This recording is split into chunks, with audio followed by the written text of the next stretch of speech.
Shalom, shalom, shalom bien-aimé, ma sœur, que le Seigneur Jésus-Christ te bénisse.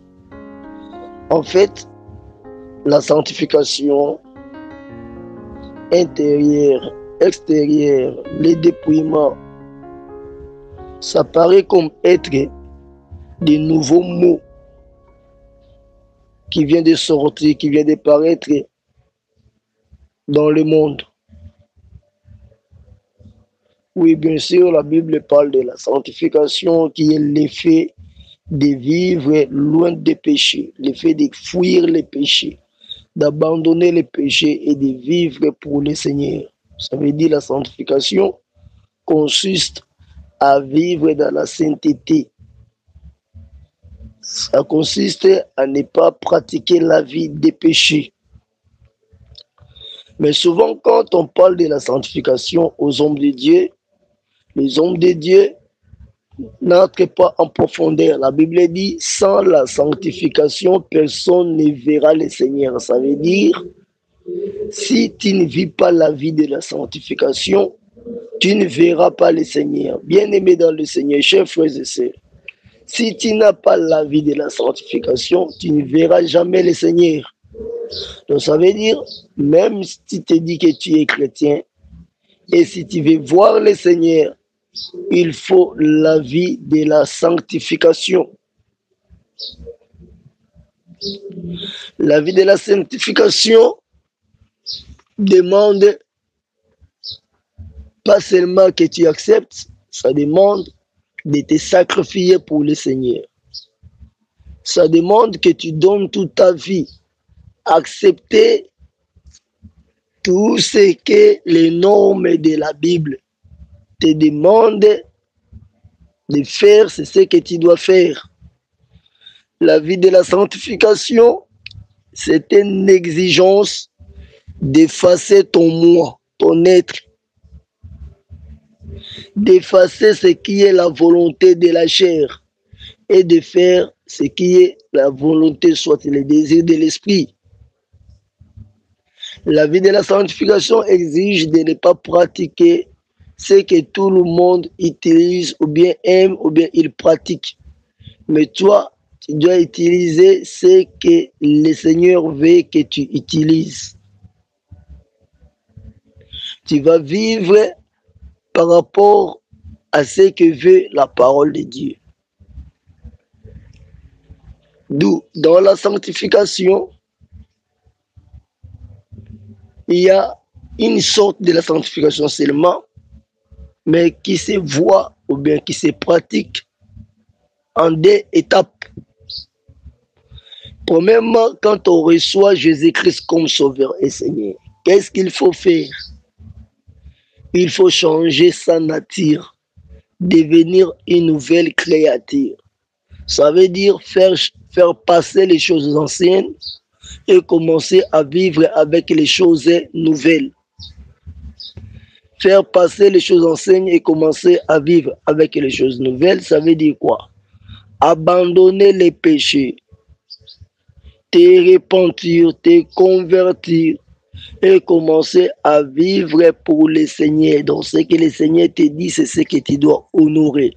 C'est ce que tu dois pratiquer, loin du péché dans ta vie.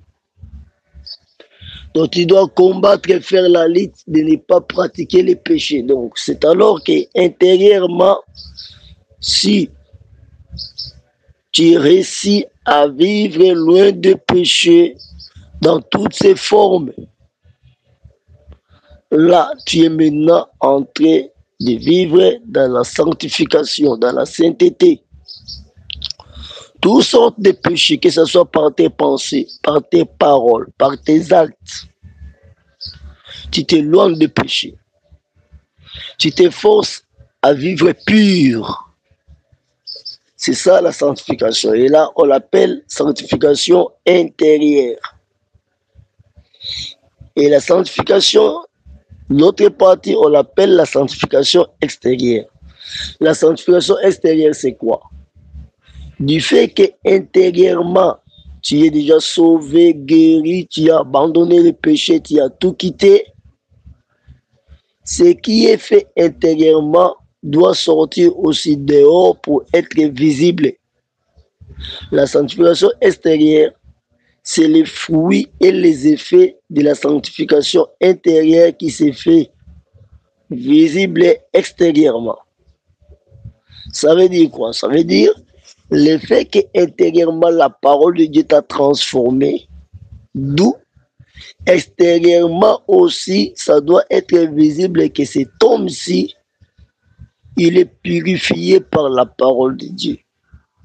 Cette femme ici, elle est purifiée par la parole de Dieu. Vous donnez du temps à la parole de Dieu de changer votre être extérieur.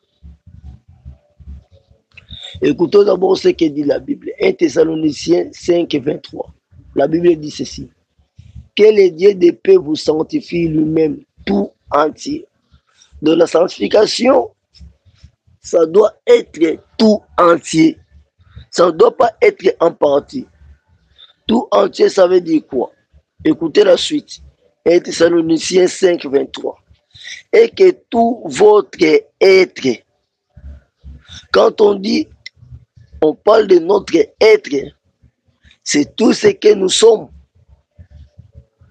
Et ici, on l'explique bien, 1 Thessaloniciens 5, 23, et que tout votre être, l'esprit, l'âme et le corps, voilà, l'esprit, l'âme et le corps soient conservés irrépréhensibles lors de l'avènement de notre Seigneur Jésus-Christ, la parole du Seigneur.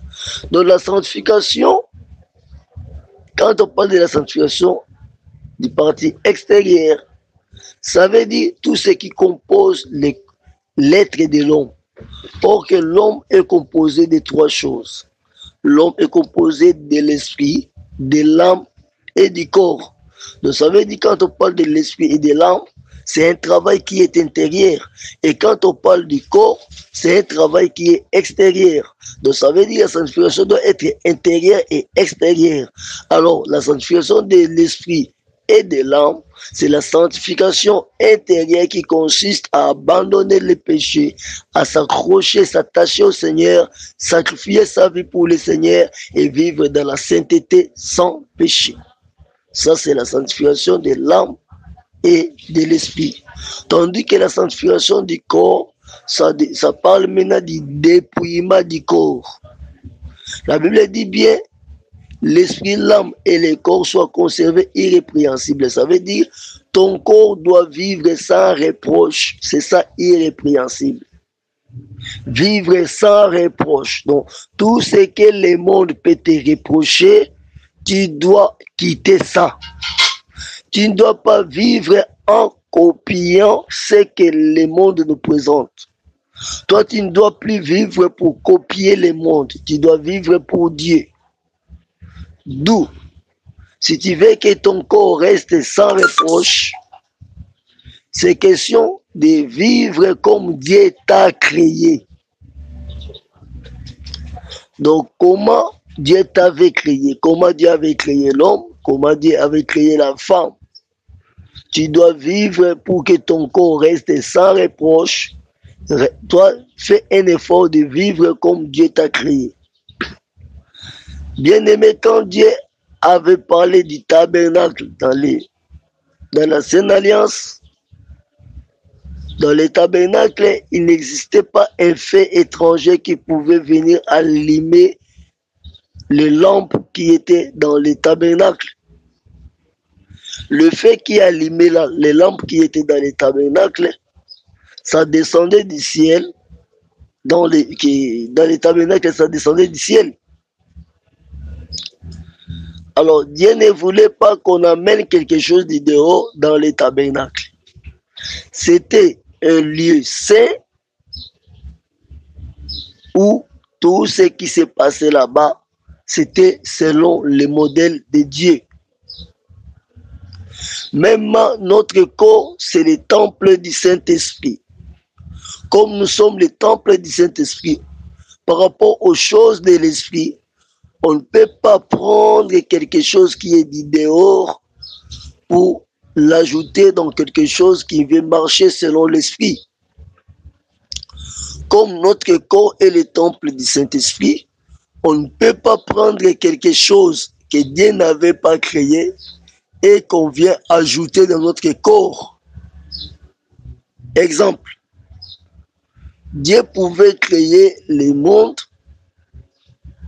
et déclarer que tous les hommes auront des lièvres qui seront de couleur bleue ou bien de couleur verte. Mais Dieu nous a créé des races différentes, le blanc, le rouge, les jaunes et les noirs qu'on appelle souvent les Africains. Il pouvait faire qu'il y ait aussi des hommes à la peau bleue. Mais Dieu ne l'avait pas fait. Cela dépendait de sa volonté. Cela dépendait de sa volonté. Alors comme Dieu nous a créés comme ça, tu dois vivre et demeurer, rester toute ta vie comme Dieu t'avait créé. Si Dieu t'avait créé une femme blanche, un homme blanc, reste avec ta peau blanche. Si Dieu t'avait créé une Africaine, un Africain, tu as la peau noire, ne cherche pas à changer ta peau par des produits cosmétiques que tu vas appliquer sur ton corps pour changer ta peau. Tu demeures avec la peau que le Seigneur t'a créée. C'est ça le dépouillement, soit la sanctification du corps. Une fois que tu changes ta peau de couleur, la teinture de ta peau, on va commencer à te reprocher. Peut-être que tu vois qu'on est en train de t'acclamer, mais de te reprocher comment toi tu n'avais pas cette peau. Tu as pu changer ta peau en un petit temps. Tu verras peut-être que ça cadre avec ta beauté, mais tu veux corriger Dieu. Tu es contre le Seigneur qui t'avait créé pour que tu sois noir. Toi, tu veux dire, Seigneur, vois, tu m'avais mal créé. Moi, je voulais être une blanche ou bien un blanc. Tu verras quelqu'un mettre de la teinture dans sa chevelure.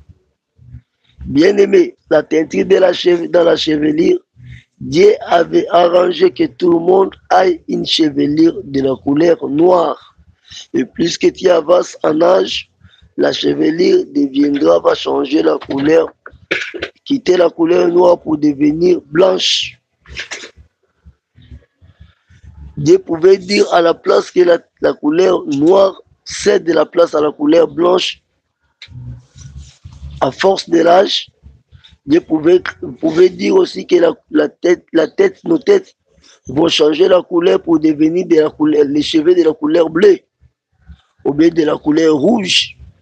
Tu vois, Dieu pouvait créer les hommes et dans nos têtes que nous puissions avoir la chevelure de la couleur jaune. Mais Dieu a voulu que nos têtes aient les cheveux de la couleur noire. Et toi, quand tu vas faire mettre les teintures pour changer de couleur dans ta chevelure, ce n'est plus la sanctification du corps. Tu veux faire les choses selon les trains de ce monde. Garde ta chevelure selon la teinture que le Seigneur l'a créée. C'est ça, vivre naturel et vivre dans la sanctification du corps. Et c'est un dépouillement que nous appelons ça. C'est un dépouillement. Dieu pouvait faire que les femmes sortent du ventre de leur maman avec des cheveux tressés. Quand Paul dit que les femmes ne tressent pas les cheveux, les hommes se mettent debout pour combattre les femmes, voilà, et d'autres femmes se défendent. Nos cheveux vont périr, vont s'abîmer, tout ça. Mais le problème de la parole de Dieu, c'est le problème du respect. C'est tout. C'est un problème d'obéissance, c'est tout. Soit tu obéis, soit tu désobéis. Dans la sanctification du corps, il est interdit de tresser ses cheveux. Et il est interdit d'ajouter des mèches, de mettre des mèches, des plantes dans tes cheveux. Tu laisses tes cheveux rester comme Dieu l'avait créé. Et chaque fois que tu voudras prier, tu es obligé de mettre ton foulard de tête, ton mouchoir de tête. Tu ne peux pas prier sans mouchoir de tête. Tu dois fuir les tatouages. Tu es chrétien, tu ne dois pas mettre les tatouages dans ton corps, soit les incisions. Dans la sanctification du corps, tu dois revoir les problèmes de ton habillement. Comment tu t'habilles? Est-ce que ton habillement glorifie le Seigneur? Tu dois t'habiller décemment. Donc quand tu es en jupe, en robe, en pantalon, si tu es homme, tu dois t'habiller d'une manière décente, d'une manière qui ne sera pas une occasion de chute pour l'autre et qui va glorifier le Seigneur. Sur tous nos moments, vous ne devez pas porter les habits qui font voir les parties de vos corps. Des habits serrés qui collent au corps. Des habits moulants. Cela est interdit. C'est contre la parole de Dieu. Des habits transparents. Cela est interdit. C'est contre la parole de Dieu. Quand tu mets tes habits au corps, si tu es une femme et tu portes une jupe ou une pagne, ça doit descendre presque jusqu'au talon, presque. Je ne dis pas jusqu'au talon, mais presque jusqu'au talon. Donc tu prends l'espace qui sépare tes genoux et tes pieds, tes paumes de pieds. Donc ça doit descendre presque au milieu de cet espace-là. Et jusqu'en bas même. Tu ne dois pas faire voir tes cuisses à tout le monde. Si tu es marié, tes cuisses appartiennent pour ton mari, pas pour que tout le monde puisse les voir. Et tu ne dois pas porter les pantalons ou les habits d'homme. Quand on parle d'habits d'homme, tout ce qui est habillement homme, tu reconnais que ça c'est pour les hommes, toi tu ne les portes pas. De même aussi, si tu es homme, tu ne porteras pas tout habit qui est l'habit des femmes. Tu ne les porteras pas. Tout ce qui est habit d'âme, tu ne les portes pas. Tu es courte de taille, tu veux devenir géant, très long, tu vas prendre les babouches qui ont des longs talons pour te faire très long. Cela n'est pas bon. Tu veux corriger Dieu qui avait voulu te créer court. Tu es une œuvre d'art de Dieu. Reste comme Dieu t'avait créé. Alors quand tu vas prendre les chaussures talons et les porter, tu dis Seigneur, voilà comment tu devais me créer. Je devais être long de taille comme ça, mais je regrette que tu m'avais créé court. Alors, ce n'est pas bon de porter des talons. Porte tes babouches, tes sandales, conformes à ta taille. Et d'ailleurs, ça te garantit contre beaucoup de maladies. Quand tu portes beaucoup de talons, tu peux souffrir des hémorroïdes. Mais en fait, porter les talons, c'est corriger encore Dieu qui t'avait créé court. Et ce n'est pas important. Et cela ne glorifie pas Dieu. Pour moi, quand tu portes tes habits, ça ne doit pas faire voir la lèvreté de ton corps. Donc, tu as tes habits et on sait lire. Ça, ce sont les parties intimes. Ça, ce sont les mamelles. Tout ça, ça excite même d'autres hommes parce que tu t'habilles très mal. Tu dois, dans la sanctification, ton corps doit être irrépréhensible. Ça veut dire, ton corps doit être sans reproche. Les maquillages. Voir arranger tes cils, tes paupières, tes joues quand tu fais des faux de teint, tu fais les make-up. La Bible ne permet pas ça. Reste comme Dieu t'a créé. Toutes sortes de maquillage est interdit dans la Bible. Tout ce qui attire les autres, de faire de toi inattention, de faire inattention sur toi. Tu ne dois pas les pratiquer, tu ne dois pas les mettre. Les habits sont tués. Tu as toujours des pauvres avec toi, des gens qui souffrent, que tu peux venir en aide. Les orphelins, les veuves, beaucoup de gens qui mènent une vie difficile à côté de toi. Les uns sont aussi chrétiens. Mais toi, tu utilises ton argent pour aller acheter des habits qui coûtent très, très, très cher. Pendant que les autres mères de famille à côté de toi. Les habits sont tués. Les habits qui sont très, très chers n'est pas bon pour les enfants de Dieu. Ce n'est pas seulement les habits, mais tout ce qui est somptueux. Tu verras un enfant de Dieu, tu pries Dieu, tu es dans une église. Toi, tu roules carrosse. Tu as une voiture qui coûte 30 000, 40 000, 50 000 $, même voire 80 000 $. Mais tu as des pauvres avec toi qui souffrent. Tu ne sais même pas comment les aider, comment subvenir à leurs besoins. Mais toi, tu roules carrosse avec une bonne vie, mais tu vis avec des pauvres qui n'ont rien, qui manquent même à manger. Ce n'est pas une bonne chose. C'est pour dire que tout ce qui est somptueux, tout ce qui est cher, qui peut faire que les hommes admirent, ça ne doit pas vivre avec toi. Tu dois vivre avec ce qui fait que le Seigneur t'admire et non ce qui fait que les hommes t'admirent. La sanctification du corps.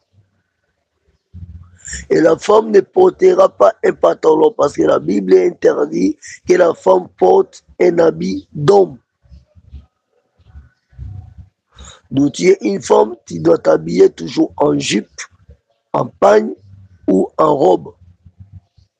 Il y a aussi ceux-là qui disent que la pagne aussi est interdite. Non, la pagne n'est pas interdite. Chaque peuple a sa culture. Surtout les peuples africains, nous, nos mamans, porter la pagne, c'est un habillement lié aussi à notre culture. Le problème, c'est quoi? Le problème est de porter les pagnes, mais les pagnes qui n'ont pas les faux dessins, les mauvais dessins, les dessins qui ont pour source de provenance le monde des ténèbres, ou bien les dessins qui annoncent quelque chose qui n'est pas avec Dieu, que Dieu ne voudra pas. Donc tu dois faire une lecture rapprochée, plus proche de tout dessin qui est dans la pagne que tu portes. Si la pagne que tu portes a un dessin, un mauvais dessin, un dessin qui peut provenir du monde des ténèbres, un dessin démoniaque, là, ne porte pas ça. Voilà. Qu'est-ce que je n'ai pas parlé? La sanctification et les dépouillements. Si j'ai oublié autre chose, je vais revenir sur ça. Donc, la Bible dit que notre âme, esprit, âme et corps demeurent irrépréhensibles pour l'avènement du Seigneur. Ça veut dire quand on dit pour l'avènement du Seigneur, la Bible dit ceci, lisons bien ça, 1 Thessaloniciens 5, 23. Que le Dieu de paix vous sanctifie lui-même tout entier et que tout votre être, l'esprit, l'âme et le corps soient conservés irrépréhensibles lors de l'avènement de notre Seigneur Jésus-Christ. Donc si la Bible parle de la sanctification de l'esprit, de l'âme et du corps, c'est par rapport que ça soit sans reproche, c'est par rapport de l'avènement de notre Seigneur Jésus-Christ. Ça veut dire quoi? Ça veut dire quand le Seigneur reviendra, s'il te trouve que ton corps, ton esprit, ton âme n'est pas conforme à la sanctification, ça veut dire n'est pas conforme à la sanctification intérieure et extérieure, tu n'auras pas part à l'avènement du Seigneur Jésus-Christ. Or que l'avènement du Seigneur Jésus-Christ, là on parle du retour du Seigneur Jésus-Christ et de l'enlèvement de l'Église. Donc si ton corps a des reproches, a des choses qui n'ont pas été créées par Dieu que tu as ajoutées, c'est que toi tu es reprochable. Du fait que tu es reprochable, tu n'auras pas part à l'avènement de notre Seigneur Jésus-Christ. Or, cet avènement, c'est l'enlèvement. Donc, tu ne seras pas enlevé. Or, que si tu n'es pas enlevé, c'est que tu perds ton salut. Tu perds la course. Pendant tout le temps que tu t'es converti au Seigneur, tu t'es bâti pour ne pas aller en enfer. Et le Seigneur revient aujourd'hui. Il trouve ton corps avec des tatouages, avec des maquillages, avec des faux cheveux, avec des pantalons, avec un mauvais habillement, avec toutes sortes d'ajouts. Donc, ce que Dieu n'a pas créé toi pour te faire belle, tu fais des make-up, tout ce que tu veux faire.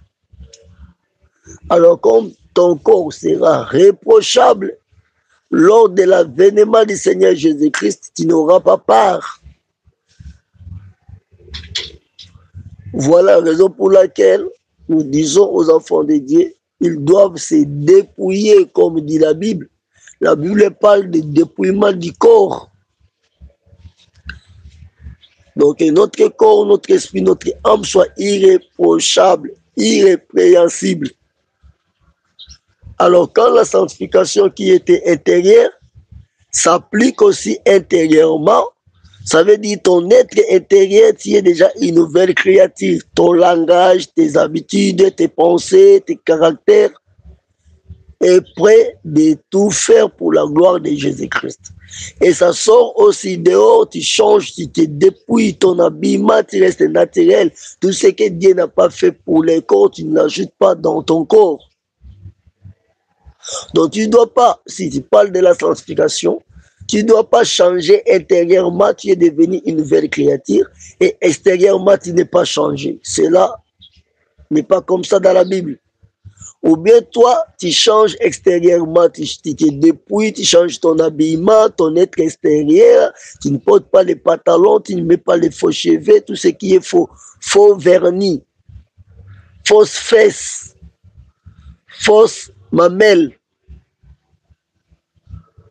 Tu vois, tu n'ajoutes pas tout ça. Tu ne mets pas les vernis, les faux ongles. Tout ce qui est faux là, tu ne les mets pas. Les make-up, tu ne les mets pas. Donc, c'est ce que la Bible ne veut pas. C'est ce que la Bible ordonne quand la Bible parle du dépouillement. Tout ce qui est faux, nous ne les mettons pas. Faux ongles, faux vernis, faux fesses, fausses mamelles.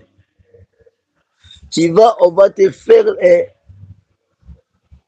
On va travailler avec ton nez pour changer la forme de ton nez.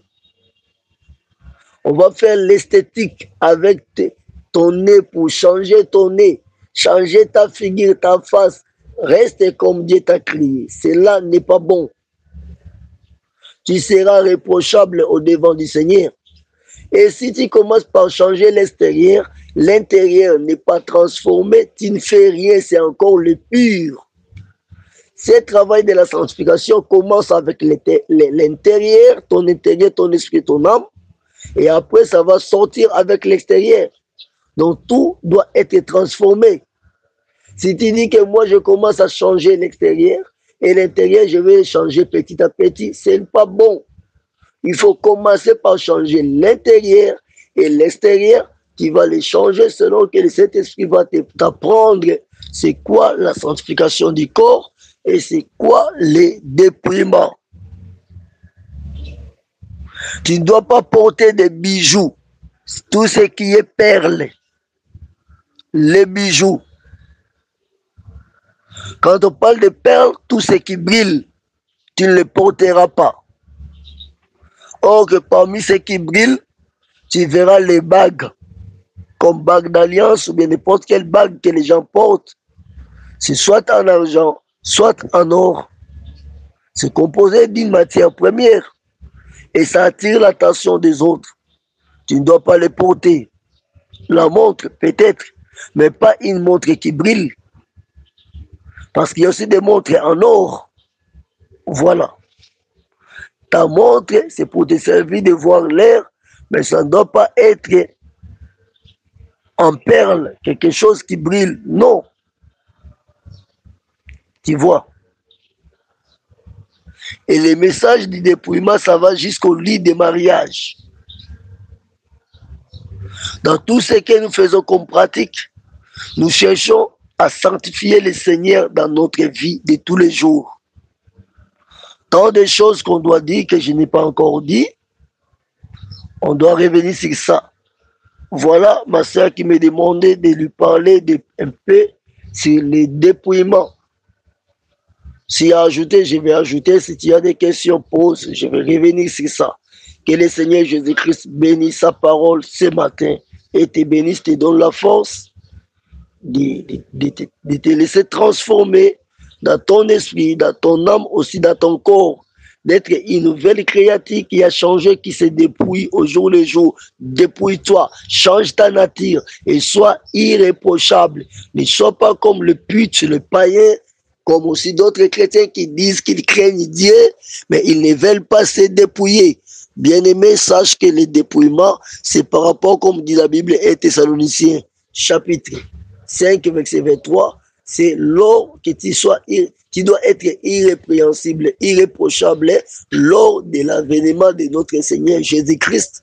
Si le Seigneur te reproche dans ton esprit ou dans ton âme ou dans ton corps quelque chose d'étranger, sache que lors de l'avènement de notre Seigneur Jésus-Christ, tu n'auras pas de part. Merci beaucoup. Je m'arrête là. La parole du Seigneur Jésus-Christ, et que le Seigneur Jésus-Christ t'aide à bien discerner et comprendre cette parole pour que tu ne manques pas l'avènement du Seigneur Jésus-Christ. Si tu as des questions, pose des questions, je vais réagir. Mon numéro est là, 00243 90 27 26 26 4, soit 00290 90 27 26 26 4. 00243 90 27 26 26 4, c'est le numéro du pasteur Alain Ngoma. Tu as des questions, pose tes questions et je vais te répondre. Que le Seigneur Jésus-Christ bénisse sa parole ce matin dans le nom puissant de Jésus-Christ. Que le Saint-Esprit t'aide de mettre en pratique la parole de Dieu pour ne pas perdre ton salut et que cette parole de ce matin te donne la vie. Dans le nom puissant de Jésus-Christ, mon Seigneur, ainsi j'ai parlé de la part du Seigneur Jésus-Christ. Amen, amen, amen. Que le Seigneur Jésus-Christ bénisse sa parole et qu'il te bénisse. Amen.